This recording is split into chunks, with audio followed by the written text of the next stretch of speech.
Well, good morning, everybody. This is Padre Jasmine Gonzalez here on my way to work. I'm working at 11:15. I hope I can make it there on time. Currently slightly late. I was putting the recyclables away because my apartment complex, instead of having a recyclable container for recyclables at every near most of the units, they only have one place where people have to bring their recyclables. It's really annoying to an extent. At the same time, like after watching some documentaries that recycling depends on the markets and sometimes the market don't take recyclables, it's kind of like I feel like it's kind of like pointless sometimes to recycle, unfortunately. Yeah, I get it. It's important to recycle because we reduce the use of resources, but when there's not a market for it, all that is going to end up in the landfill, unfortunately. And there are a few things that I watch on YouTube, and it's recycle has become more of a feel-good thing, but it's not doing anything. It's not supposed to be doing what it's supposed to be doing, unfortunately, and that is bad, honestly. Like, I wish there were more industries that will use the recyclables for materials, but unfortunately, like, there isn't. Anyway, let's see. So I'm heading to work, and this Saturday, again, I think if people have been following me, this Saturday I got the show at the Hispanic American Wrestling Alliance, the HAWA, in Holyoke, Massachusetts. It's been a while since I've been to Holyoke, Massachusetts for a wrestling show. Glad that I will be going there. Looking forward to see all the fans. Este sábado 2 de abril en Holyoke, Massachusetts, voy a estar, yo PJ The Whip, voy a estar en el show de la HAWA, de la Hispanic American Wrestling Alliance, en Holyoke, Massachusetts. Espero que todos los fanáticos que hablan español se den cita a ver el show y nos veremos allí. Tío Sabio Vega va a estar en ese show, así que busquen sus boletos y nos veremos el sábado 2 de abril. So yeah, last night I stay up late till last night. Usually I don't do that very often, but somehow I did, even though I woke up relatively early yesterday and I couldn't get back to sleep. I woke up at 6:30 yesterday, and yesterday I did a video blog where I said that I was not having enough time to play video games. So last night, because wrestling got canceled, I ended up going to getting food supplies and things like that, and then I decided to finally play my WWE 2K22, which I had bought a few weeks ago. I haven't had the chance to play it yet, so I finally got the opportunity to play it. I am super happy about it because I was really looking forward to that. So I got the chance to play it, and I decided to edit myself as a superstar. It was a little bit tricky because my face paint is very different, but like I found some face paint that works, but I wish you could the face paint, that to give you more options, pretty much, when it comes to face paint. But I like what I did. I like the way it came out, and definitely looking forward to play more of the game. I play a little bit. I'm going to edit probably tonight a moveset after I get out of work, and had a little bit of a workout. I'm going to probably edit my moveset because I don't like the moveset that it has, the character has. I did put the finisher, which I've been using the Michinoku driver as my finisher. It's a move that I started using, that I learned in 2007,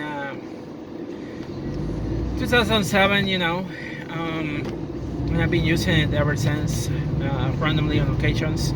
It's certainly, I put the move over, I began using it at New York Championship Wrestling, because the thing is, like, when you arrive to a new company or you arrive to a new set of fans probably don't know a lot about you, and if you're going to go over, you should choose a finishing move, and then if you're going to go over and you want people to know your finisher, you should use it, even if you're a heel. But you should use it so that way they get used to seeing you winning with that move, because then you can make more storylines around it. Like if you're setting up people for like a body slam having on the shoulder, it seems like you're going to go for Michinoku, but then they totally decide to you could add that later on in storyline. That's my point that I'm making.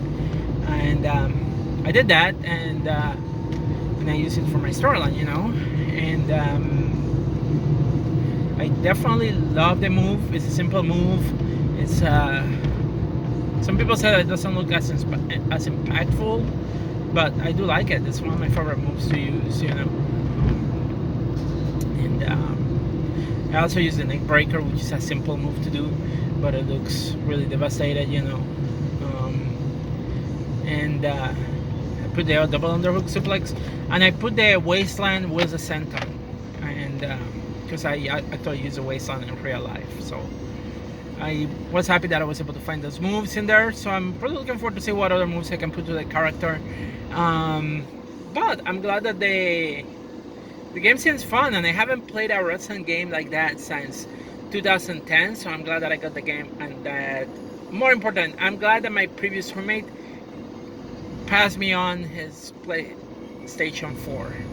Like, I didn't ask for it. He just like, oh, I got a PlayStation 5 here. You can have a PlayStation 4. And I'm like, what? You're giving me a PlayStation 4? So I really appreciate it, because I don't think I will have ever been able to upgrade my gaming system, because they are expensive. Video game systems have gone up so much in price, Like, I think it's going to be a while. I still have my PlayStation 2, but I think it's going to be a long time before I buy another game system. I know I purchased the Nintendo Switch, but I purchased the Nintendo Switch Lite because I didn't have a lot of money to purchase the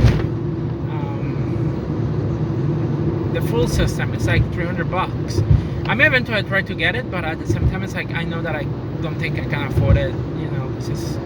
It's really expensive. It's like $300. And with my car payment, maybe when my car payment finished, but like after my car payment finished, I think I want to focus on saving some money so I can go and visit my parents in Puerto Rico, and hopefully I can control the amount of money that I'll be paying for student loans, because that's one of the things that is going to kickstart soon, and I got a lot of like student loans, but definitely I do want to get save some money to visit my parents in Puerto Rico.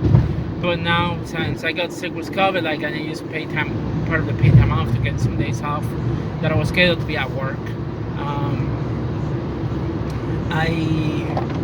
I couldn't go. I don't have enough paid time off to be able to afford a vacation now in Puerto Rico, which kind of sucks. So I have to wait for that. So it's kind of upsetting, honestly, because I haven't seen my parents in 8 years. I haven't seen my sister in 8 years, and I miss. And they're also like, not only I miss my parents and all that kind of stuff, but also I would love to do some video vlogs down in Puerto Rico of places that I used to go, because I feel like Puerto Rico needs more help. I mean, which also Puerto Rico will offer more for the residents, but I've been hearing news about investors purchasing properties in there in this place in Puerto Ricans, and it makes me angry, honestly, because pretty much they're taking our homes, and they're taking homes of people that are old and taking them for them to use them for tourism. So where are we Puerto Ricans going to live? At least the people that live in the island. I know I don't live in the island for personal reasons, because I don't feel safe in the island, and I wish I could say that I would feel safe in the island, but honestly, like, I look at how much discrimination happened toward trans people in the island, and some of those things that it's like I personally don't want to deal with that. And if the island was more open and more accepting of the LGBT people, specifically trans people, I'll probably give Puerto Rico a chance and we'll move back there. But till then, till the day that we have protections for trans people under the law, and we stop like feeling the pressure of religious groups that just want to erase the existence of transgender people. Because here's the thing: we'll exist. We trans people will exist without, regardless of their religious beliefs. Even though they may want not to ask for exist, we do exist, and we need protections. Nobody should be discriminated against. First of all, we're all human beings. We got the right to be ourselves. We need healthcare, because transition is not an easy process. We need healthcare options, people that are open to help us when it comes to healthcare. But more important, we need to be able to be respected as a person and not discriminated against when it comes to job offers. We are capable individuals. I went to school for engineering. I have an engineering degree. Yet I work at a Walmart, but I work at a Walmart at least. I have a job here. I don't think in Puerto Rico I will be able to have a job, because people will probably be scared of hiring a transgender person because of their own insecurities, and maybe also because of their own personal biases. So that is one of the things that I wish in Puerto Rico will change. But going back to games and video game systems, so that's the reason that I haven't been able to afford any game systems, also because I haven't had a decent job in a while. And even like a few weeks ago, I went to a job interview. I wish there were more opportunities up here for decent jobs, jobs that pay more money than what I'm getting paid in retail.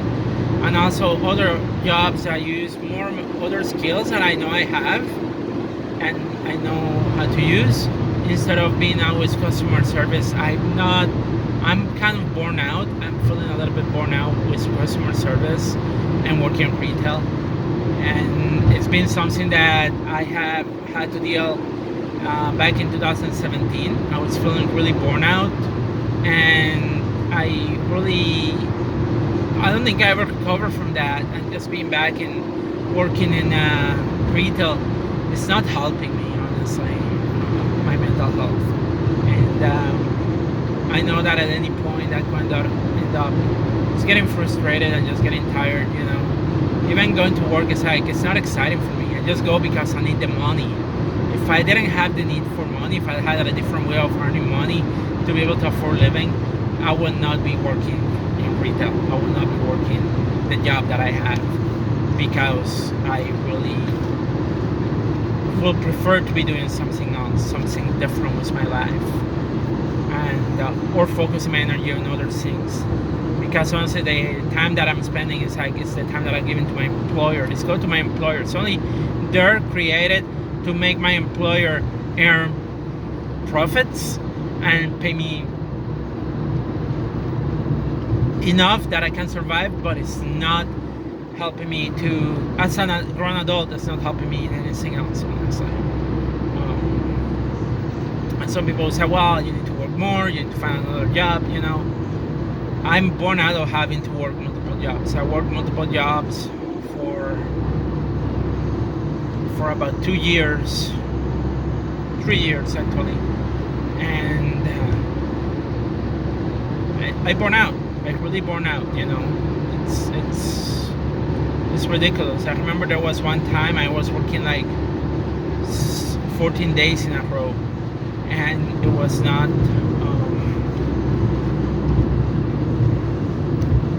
It was not good. It was like I got no time for myself, no time whatsoever. I did it because I needed the money, and the money was good, but at the same time it was like, it was too much. It was too much. It's like you have to give your time to somebody else and forget about your life. And look, if you're living a job that is your passion and you feel happy about it and you enjoy it, good for you. You don't feel like you're working. But when you're forcing yourself to do something that is not your passion, that is not what you like, what you want, you're going to feel drained. And you need to have other options to recharge your batteries, to time for yourself, time to take care of yourself, because life is not about work. You also have to eat. If you want to eat healthy, that takes time. You have to plan your meals. You have to be willing to spend time in the kitchen. So to me, it's just upsetting that in sometimes society you have to work so many hours, and the demands of that life places it's like it's a lot too. But I am doing okay. I'm happy, and at least I got a job. You know, at least I got a job. But I really in Puerto Rico, I wonder how difficult it is, because I know Puerto Rico also doesn't have enough jobs available for people. It's the reason why I left the island. Not necessarily the job market, but like that was one of the things as to why I left the island. I couldn't find a decent job down there, unfortunately. And even though I have my license and my certificate in the engineering training certificate, I couldn't find an engineering job. They were offering me scraps, you know, and it was ridiculous because I had student loans. So to me, I found it a little bit insulting. That was all the only thing that I could afford to get in Puerto Rico. And even here, I've been trying to get in the engineering jobs, and I've been finding a lot of like difficulties too. I feel like sometimes it's not it's more like who you know that can help you get your feet in, you know. If you don't know a lot of people, if you don't, and I'm not from the area, I'm from Puerto Rico to here to pursue the PhD degree, so I don't know a lot of people. If you know people that can help you get a good job, they may help you. If you don't know anybody, you may not get the job, honestly, unfortunately, because that's just the way it works, you know. And I feel like that is one of the other things that happens. And I don't know, I could be wrong, but that's just my opinion. And I think it's what's been causing me to be in this position. Because if I knew people from industry, from inside an industry, maybe they can help me get a job in there. But like, I don't think that is helping me at all. And the people that I know, I don't think they have been able to help me much, unfortunately. And it could be because of things in the past that I did wrong, which could be a possibility, or maybe they just don't know how to help me, honestly. And it's just frustrated, you know, because I want to have some goals and I couldn't accomplish them, you know. When it comes to wrestling, it's getting to a point too, you know. I'm glad that I get booking opportunities, but I wish I could be getting, before I retire and hang on my boots, I would love to have more matches with people that I know of, you know. It would be fun. Which names like people that are in the big promotions, at least in AEW, because WWE wrestlers sometimes they want to wrestle for the indies. But at least in AEW, there's a lot of people that I would love to have the chance to work with, but I don't think it may never happen, you know, unfortunately. And yeah, I get it. I'm old. I'm not well known, you know. But I wish I had that opportunity, honestly. That would be one of my dreams, to work with a few names. I got the chance to work with Angel Orsini. She used to wrestle for ECW, and in New Jersey, I got to work with her. She's great. She really loves working with me, and I really enjoy working with her. It was a great match we did in New Jersey. I ended up one time teaming up and taking a training with Gangrel. To me, that was amazing. That was fantastic. I totally enjoyed that. That was great. I was really happy, you know. I grew up watching Gangrel on TV, and he has one of those gimmicks that I really enjoy watching. And in the Attitude Era, and definitely it was fun to team up with him against my trainer at the time, Kevin Landry. You know, that was great. And my trainer, Kevin Landry, was the one that gave me that opportunity, you know. And it's sad that not many people give me. It was just great that they gave me that opportunity, honestly, because I was not expecting that. If you will have asked me, hey, you will end up teaming with Gangrel, no, I will have never believed you. But it was great. It was awesome. And but we'll see what happens. You know, life still have some good matches in me. And like I said, this Saturday, April 2nd, Hawa, and I'm looking forward to that. So yes. Bye everybody, stay safe, and I'll see you at the next video blog.